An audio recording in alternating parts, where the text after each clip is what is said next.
We'll start on this side, and we'll just do quick intros down the line, please. And then we'll get into the questions. Hello. Yes, hello. Welcome, everyone. My name is Michael Stapelberg. I work on Go Protobuf, and I'm going to be speaking about Protobuf later today as well. Hello, I'm... Is that a clap for Protobuf or for... Yeah, OK, it's not for you, just to be clear. I'm Damien Neal. I'm a long-term Go team member on various things, but I work in the Go security team these days. And if I'm inaudible, I apologize. I appear to be deathly allergic to something here in Berlin. Is that a clap for him or the illness?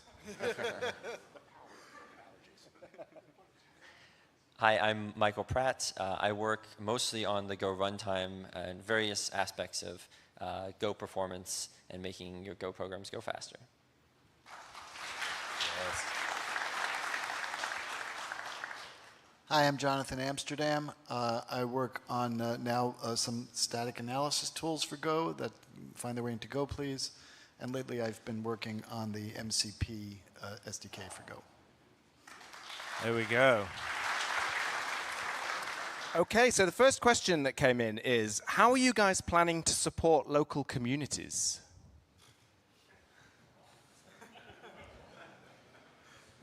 Well, certainly, I love all the different GopherCons we have. This is my first time at GopherCon EU. I've been to GopherCon UK. It's great to see all those areas. Yeah, I mean, one thing to point out maybe is that we have a contributor summit at this GopherCon as well. So if you didn't see that, maybe you want to sign up for the next one. Just in general, I think supporting local communities is great. Personally, I'm co-organizing the Zurich Gophers meetup. So if you're in a place or close to a place where there's a local meetup, I would encourage you to attend it. It's a great way to meet other Gophers and maybe also help like organize or give a talk there and so on. Like every little bit helps. You don't need us. You guys are strong.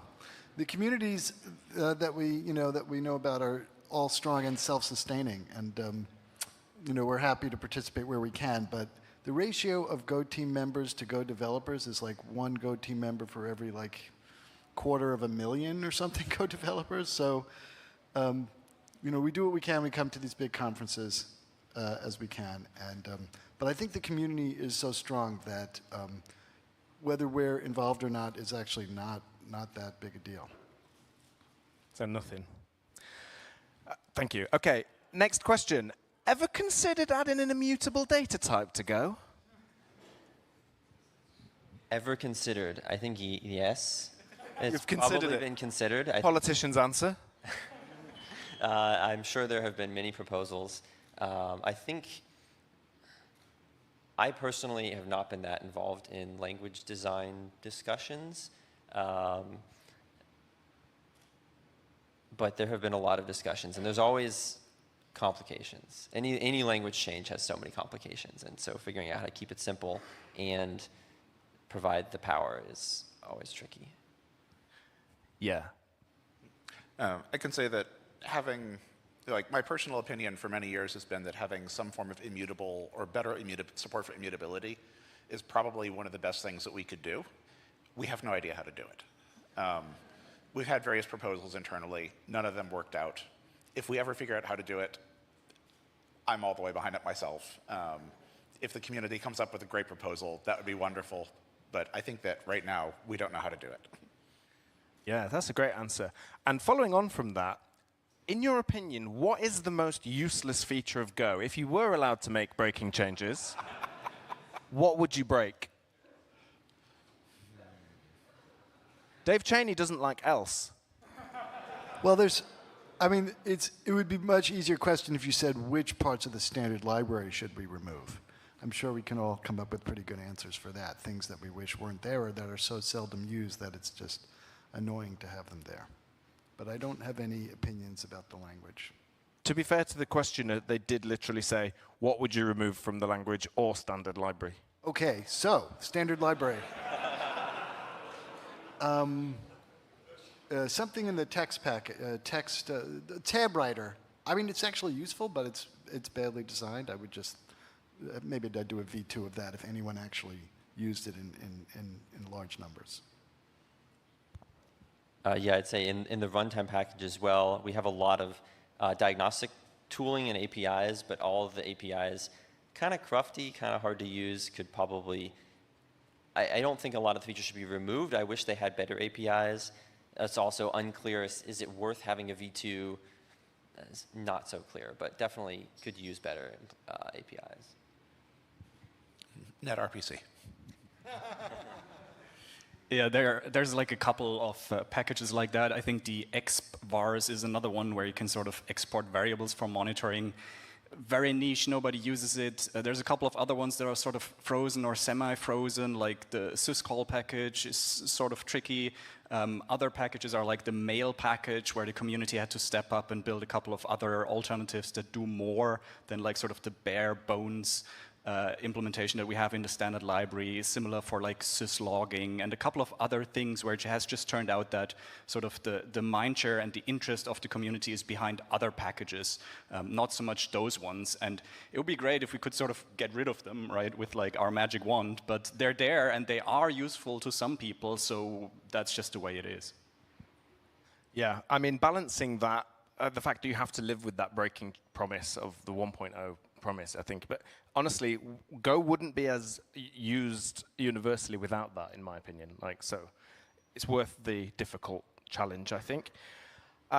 Next questioner says, I understand there are community-developed frameworks, but will the Go team develop and support more data science-related features to raise the bar there, like machine learning library, LLM library, that kind of stuff? Okay, I guess I'm the person who does the most AI here, which is not a lot. But so I think the general answer is going to be no. We wouldn't necessarily build our own framework. We are committed to having Go implementations of important specs throughout the AI world. Go interfaces, some of the things I've worked on personally are, I don't know if you all heard of GenKit. It's an interesting project developed inside the Firebase part of Google. I worked on the Go SDK for that, the Go SDK for Gemini, of course. One former Go team member, Eli Bendersky, worked extensively on LangChain Go. And as I said, I'm working on the MCP official Go SDK. So that's the sort of level we're going to probably contribute at. I don't see us as building a whole new framework. LangChain Go and GenKit are fine as far as we know. We don't want to get into that space. And the data science stuff in general, numerical computing stuff, GoNum is a very good package. There are weaknesses in the language that make that hard. We haven't found a way to really address those, and frankly, it's not really our primary focus. Well, I will say that if we've ceded that space to Python, the space of designing and building LLM sort of training and core engines and stuff, what we do feel we'd like to own is the productionization of that, because having built it all with NumPy and stuff, you don't want to put it in production with Python. That's where you move to Go, and we think we have a pretty good story about that, and we want to keep working on that. Thank you. Tim asks, bare metal Go, when? There actually is a new proposal for I'd call it bare metal Go, basically a slightly more stable API, internal API for the runtime of how it interacts with the system. I think it was proposed by some folks from the Tamago project. It's still being discussed, but I think has a good bit of promise, because it's not really tied to a specific, like, this is bare metal for ARM or for some other architecture. It's a bit more generic and can maybe target some WASM targets and things like that. So I think it's definitely a useful space, and I'm excited to see where the proposal goes. Cool, thank you. Yeah, you can really make a difference as a contributor, like outside the Go team. You can make proposals, you can try things. And one of the proposals, actually, there have been lots of proposals around different error handling techniques. The questioner says, I understand some of the proposals to make error handling less verbose are not moving forward. What do you think about that, and do you have a feeling it could change in the future?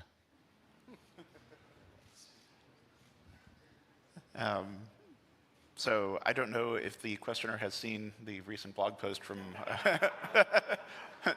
but the answer there is that after many, many years of thinking about how to make error handling less verbose, we give up. We don't know how to make it better in any way that makes everybody happy. Yes! And I can say that I'm actually tremendously excited by this, not ironically in any way, because it means that we can stop thinking about verbosity and think about other interesting questions. Like there are many. I saw a comment someplace on the internet from someone bitterly complaining about how this post did not mention anything about this laundry list of problems they had with errors. And the response I wanted to make to them was, yes, that's the point. There's a laundry list of other problems that we would like to think about. Let's not worry about the verbosity for now. A bitter comment on the internet. That's weird. Will Go support function arguments being non-nil, as in prevent a nil value being passed into a function? I'm not authoritative on this, but no. That is really a similar problem to immutability, in that when you have keywords like const or you have a non-nilness marker on your pointer type, those things tend to be viral. And those features are great, but they make the language, they're great for, it's what I always say is, it's the wouldn't it be nice trap. Yes, it would be very nice to have that. But then when you add all those together, you get Swift or, you get language like, what's the one, Martin Odersky, I can't think of the language right. Scala. You get languages like that, which are just very, very hard to learn and read. So yeah, we could add const to Go, but you'd see it everywhere. And since we don't have function name overloading like you do in C++, I don't even know how it would work. It's like, yeah, it would be a nice feature to have on its own, but then it combines with everything else and makes a mess. And it's the same for the nilness stuff. Yes, it would be great to not have nil pointer exceptions, but then you'd need 2 of everything or something. I'm not sure how it would work. Or you'd need the flow typing, which is a very interesting idea, but it makes code harder to read and understand. And also, like, nil pointer errors are like the best kind of runtime errors, because you get a stack trace and it's deterministic and it's right there. Let's focus on stuff like the previous speaker, the how to deal with Go routines, because there the errors are non-deterministic and they often don't show up until production. That's the more interesting space. I'm not really worried about nil pointer exceptions. Yeah, it's very easy to just do an if that is nil, return an error as well. But speaking of other things we could look at, Pavel asks, what do you think about making the official Go documentation more visually appealing?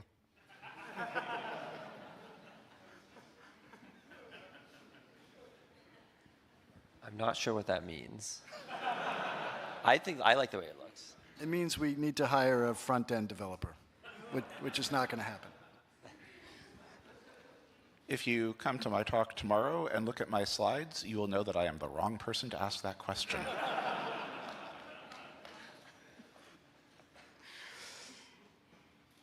Okay, are there any plans to optimize struct alignments to reduce a pitfall for new developers? And could you just explain what that is first? Well, there's a couple different areas, directions this question might be talking.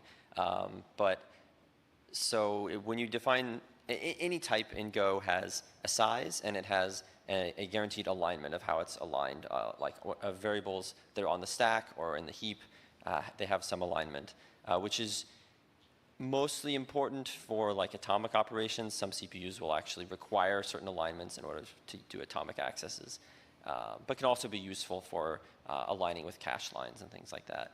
And when you have a struct, there's a bunch of types in that struct, and so fields can have padding to make sure the next field is aligned to the right value, and so on.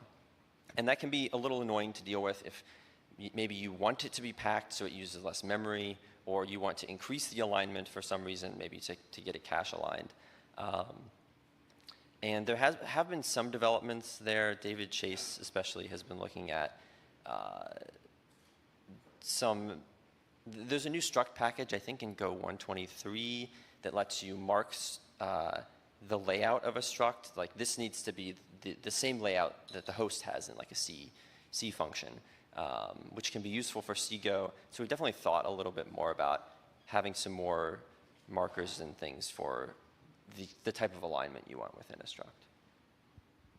And just to add to that, if you want to understand the size of your individual struct fields better, there's actually it was recent to me, it's probably not recent to all of you, but a recent addition to GoPlease, which is the language server integration that we provide, where it will actually, if you hover above the struct fields, it will actually show you, look, this field takes up 8 bytes, this takes up 4 bytes, and so on. So you don't need to like figure this out on your own. You can just move your mouse there and it'll tell you. I'm just pointing this out because maybe there are other people like me who don't actually use Visual Studio Code or anything and are still stuck on, I don't know, Emacs or Vim or whatever, and you don't have like mouse hovering. So I'm just saying there might be tools that are shipped that you might not easily have access to, and it might be worthwhile to just look at all of the features. They're documented, by the way, and I know that Alan has just recently released a new GoPlease version, so feel free to install the latest version, browse the documentation, and if you find anything that doesn't look right, send us some feedback, please. I can also say that I don't want to make like any statements about what I would actually change in the near future, but David Chase really has made this a personal passion project it is, I think. And the goal is that if everything we just said about struct alignment makes no sense to you, it shouldn't have to. You should not have to think about this. No one should have to think about this. Do you use Vim or Emacs, Michael? I used to use Vim and then I switched to Emacs. What? Ask me later. Do you even have a mouse? During my university years, I made it a point to not use a mouse. But now I do use a mouse, yes. Okay, right, cool. There are a few questions here as well that fit into a similar vein earlier. Someone asking about optional types, immutable data structures again, and enums being added to the language. Is it the same answer, that it's kind of hard and you're being careful, or some more to say? Largely, it's hard and we don't have an answer. When it comes to enums in particular, as far as I can tell, there's at least 2 different things, possibly more, that people mean when you say enum. So when someone asks if we're going to add it to the language, I'm never quite certain which one they mean. I believe that there's a enumeration of integers, essentially, and a enumeration of types. And those are very different things. Okay, well, with the coming JSON v2, will you be more open in the future to extend or rewrite older standard library packages with a v2? We've been doing we've had a few v2s now. We've got the MathRand v2, and JSON v2 is not accepted yet, but we have it as an experimental feature. So yes, I think that the answer is that yes, we are open to v2 versions of packages, but we want to be very judicious about it. We would, in general, much prefer to never have a v2 of a package, because it's always going to be disruptive. So it needs to be a case where there really isn't any way to do something within the current API. Thank you. What other languages are you interested in? You know, like Rust, Mojo, Zig? Interested in any other language? TypeScript? I find Rust pretty fascinating. Not a programming language per se, but I've been getting more into Nix and NixOS. I think that's actually pretty cool. So follow my blog if you're interested. I'm going to blog some more about it. I think that's a cool language, and it offers some things that are just very hard to do in other languages. I'm not a fan of the language per se, but it just provides so many cool things. So I'm really excited by it.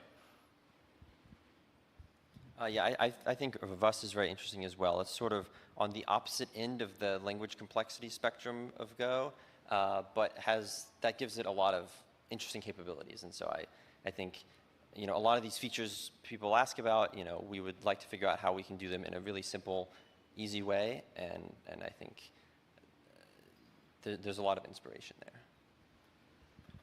Yeah, I think the interesting thing about Rust for us, for me, is the concurrency safety that it offers, and I think we'd all love to have something like that in Go. So in contrast to what I said about nil pointers, concurrency safety is something that really buys you an enormous amount.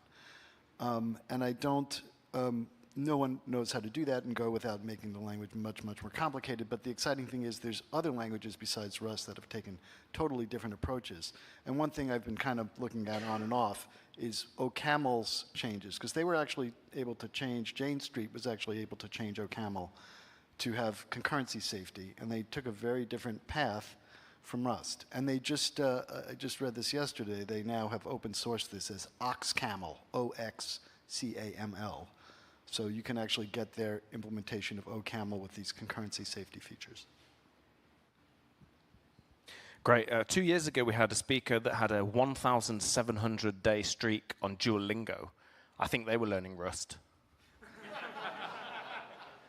Next question. Will you add the async routine manager to the standard library? I think that does fit into some of the stuff Jonathan was saying about we want to make these things more more debuggable, more understandable. One of the things in the runtime we've been focused on the last couple of years is just how can we improve diagnostics and help people understand their programs better and find bugs or find performance problems. And so we've improved execution tracer. We've been thinking about improving profiling, and I think we also do want to figure out how to make concurrency easier to manage. Or at least easier to understand. So, I don't think we have an idea of what an exact API would look like, but I think we definitely want to make things easier. Okay, in the future, could Go detect and warn about dangling Go routines at compile time?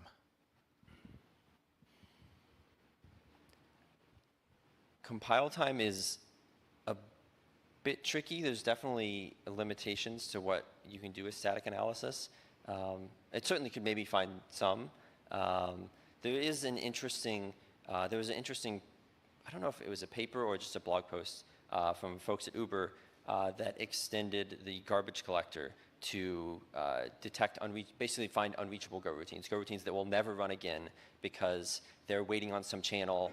They're like trying to receive from a channel, for instance, but there are no possible senders. No one can reach the other end of the channel. And so we've definitely been, we've talked to them a bit and been thinking about adding diagnostics along, like dynamic diagnostics along those lines to sort of mark Go routines that are effectively dead but are still hanging around in your program. Yeah, I mean, some languages will just garbage collect those Go routines, and we decided a long time ago that that's actually just hiding bugs. So we're never going to, I don't think the language would ever just silently garbage collect them, but we might detect them and report something. You spent a lot of time telling us about things that are not going to go into the language. Where do you see the language evolving? What's something new that you would like to see? In a few hours, I'll tell you about one thing, which is we took optional. So here's how you do optional stuff in Go. An optional int is a pointer to an int, like duh. But the problem is as Dave Cheney was saying, the problem is creating a pointer to an int when you just have a number. And there's all these libraries, as he mentioned, that you can use for that. But so there's a proposal to add something to the standard library. And there's a couple of different ideas, but a really, really simple one is instead of saying new int, you say new int, comma 3. Again, duh. That's so simple and obvious and wouldn't interact with anything else in the language. And I'm really excited about that because it's a way to sort of make optional a little more first class.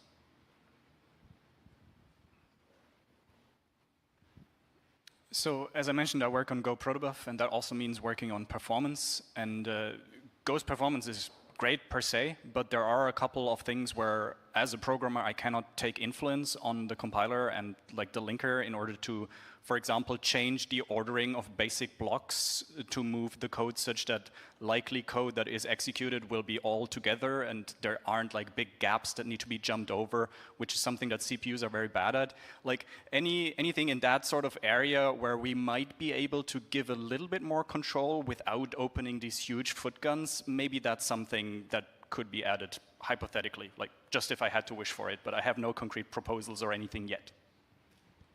Is there any chance for stack traces in errors? This is our main reason for using an external errors package. I would love to find a way to do that. Any chance? I have no idea. If we can figure out a way of doing it well, I would really love to be able to do that. That feels to me like the biggest pain point in errors right now. Yeah, I think exploring these kinds of questions is a lot of the motivation behind Robert's blog posts about let's put syntax down for now so we can think about other things like can we put stack traces in errors. And actually on stack traces for errors, so in I think it was Go 1.13 when we added errors.is and errors.as, we had a collection of error-based proposals which did include the ability to put a stack trace in an error, which is we removed at that time due to various problems with the proposal as we had it. And I think that one of the sort of unresolved points in there is that it's fairly easy to find a way of annotating an error with a stack trace if you require people to write everywhere that they pass an error around explicit addition, like explicit annotations to add stack traces. But that's really not a very pleasant way of writing Go code. So it would be really nice if we could find some solution which doesn't require us to do that. Whether we can or not is as yet an open question. Will there be a GopherCon 2030? Your opinion? Yes. Michael says yes. Of course. Of course. Yes. I don't see why not. Yes, but no humans will attend. Do you use AI tools?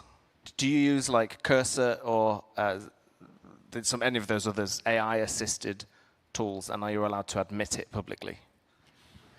Personally, not that often. Occasionally, I will ask some questions in some AI tools, but I haven't taken the time to really explore all the tooling options. We've all started to on the Go team, most of us, I guess, have started to use something for various purposes.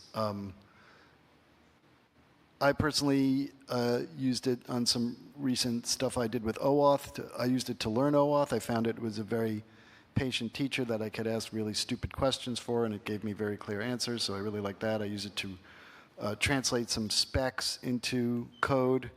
I felt confident that it could do that, and it did do a good job. But I haven't used it to write a lot of code.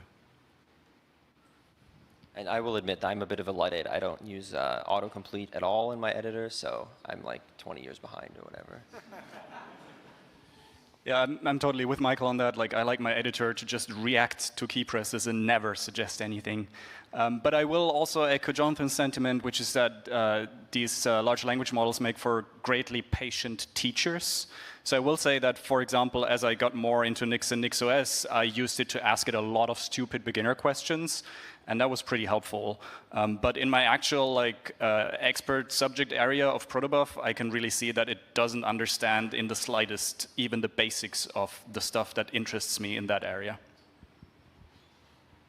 Yeah, the LLMs I've found are actually particularly good at Go. And I think there's a lot of reasons for that. But I do, because I use Cursor a lot, and I find that to be an enormous productivity boost for me. And it's very good at Go, I think, because of the simplicity. Cheers. I think the backwards compatibility promise. So if anything it's trained on that's old is probably still relevant. So yeah, I do recommend it as if it boosts your productivity, then I'm not like these are purists. He's really clever.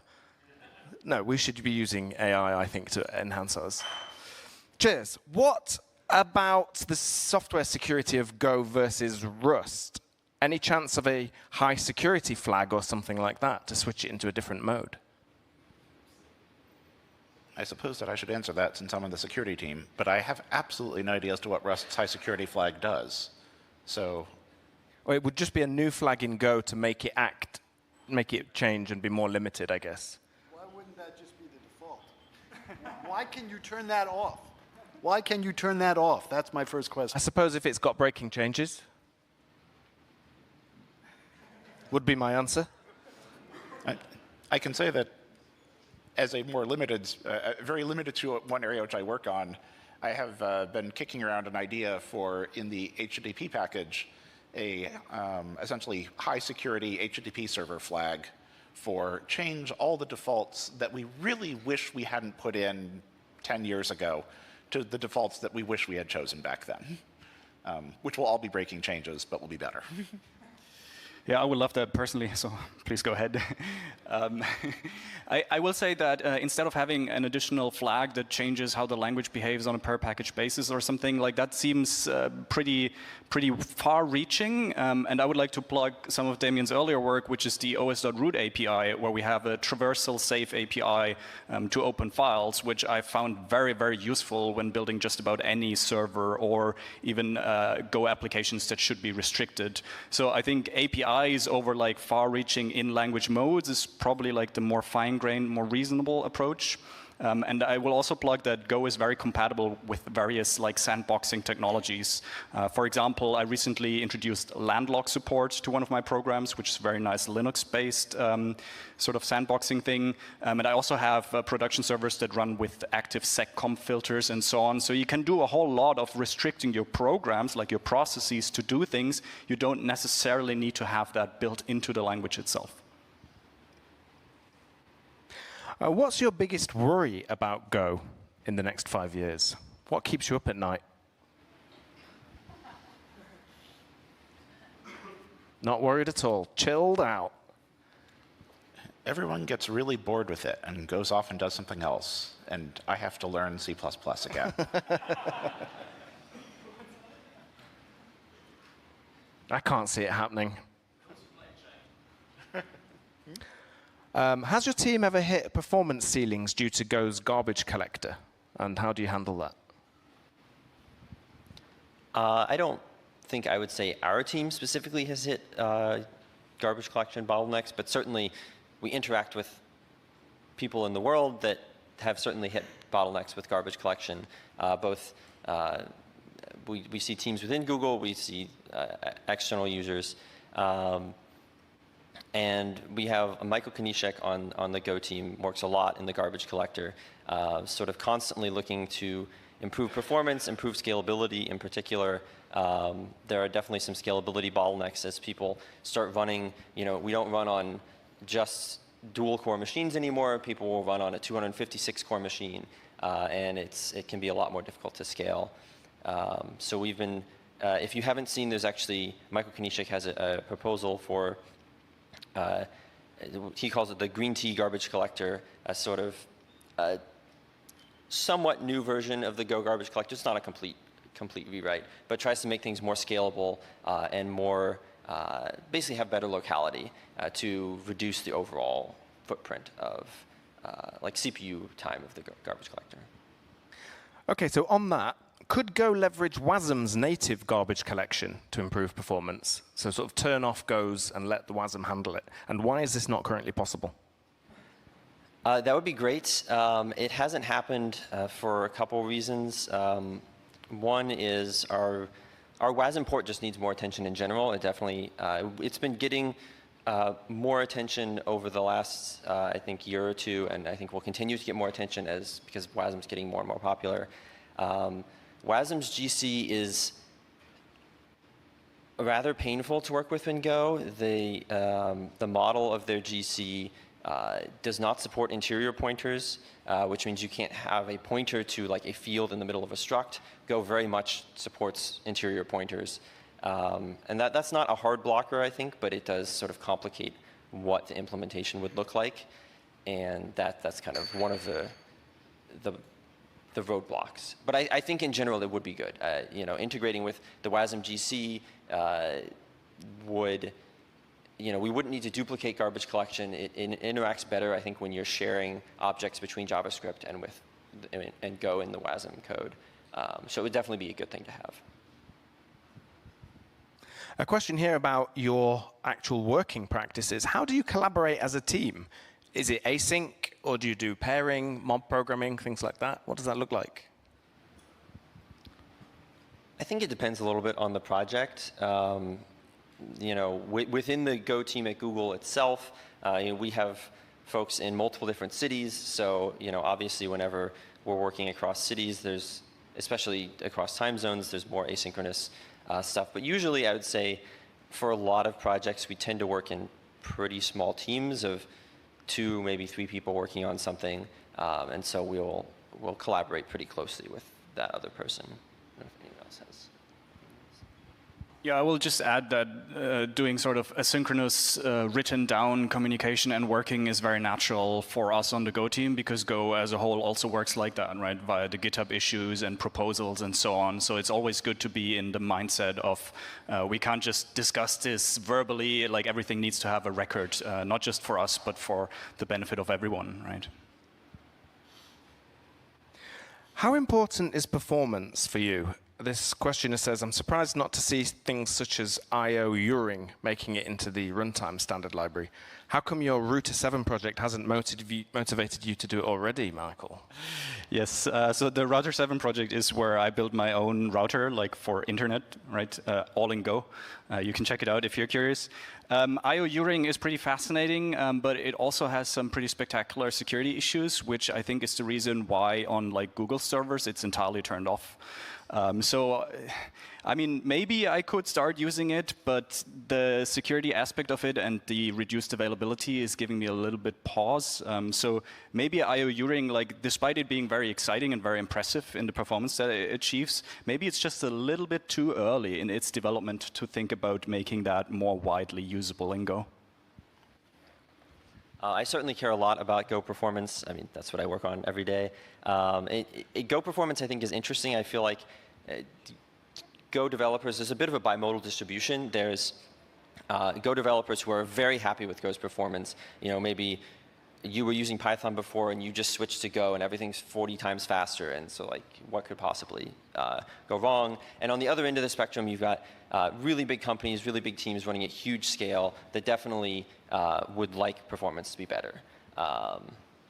And so a lot of the performance focus we have is based on these sort of large deployments. How can we improve performance? And so we look at all sorts of stuff. I mean, tomorrow I'm going to talk about a new map implementation that improves performance.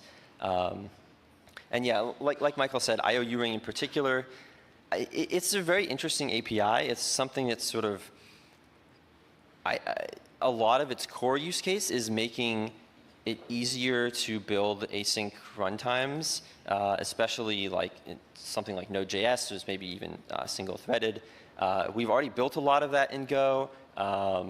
We have a whole runtime and scheduler that can handle blocking Go routines when they do I/O sort of transparently under the hood and actually be asynchronous. So a lot of the core utility of I/O Uring, I think, doesn't necessarily apply as much to the Go runtime because we can sort of hide these things under the hood. So beyond that, how much that particular API can improve performance, I'm sure there's things there, but it's not as obvious as it seems on the cover, I think.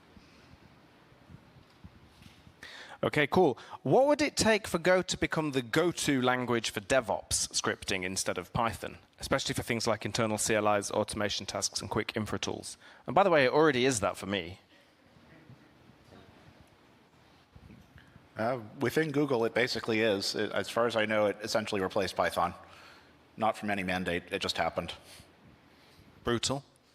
Yeah, and just like I don't use Python for that sort of glue stuff, but whenever I see myself reaching for a shell script, I'm like, stop. this is wrong. I need to write it in Go instead, because medium term, it always turns out like this, right? You start with just a one-liner, right, that you copy from your shell history into a shell script, and then it grows from there, and you have this unmaintainable mess, and you wish for Go's more rigid semantics and more control. So by now, I just write anything and everything in Go to begin with, like no shell or other glue languages allowed. You could probably get an LLM to translate your bash into Go, but you obviously don't use it, do you? I mean, yeah, I think it could probably work well for that.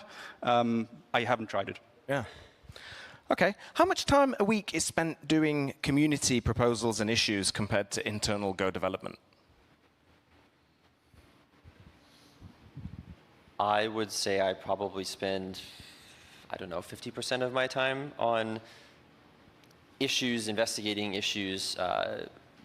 Almost all the issues I investigate are on the GitHub issue tracker, so it's all public stuff, which I think is, I don't know. Anyway.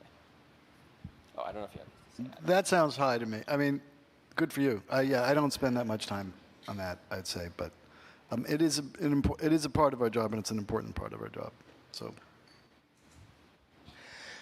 Do you think the Go community is mature and ready to step up when/if Google pivots away from Go and focusing on it to other projects? So if Google had less of an investment in Go, do you think the community is robust enough to fill that space? I think the community is very robust. I don't think Google's going to step away either, but we have a huge community, tons of contributors that do not work at Google. In fact, Filippo is going to be here with us as well. Unfortunately, he got sick. But he's been doing great stuff in the security space. And we have, we're going to have a contributor summit. There's a bunch of Go contributors here. So I think the community is very strong.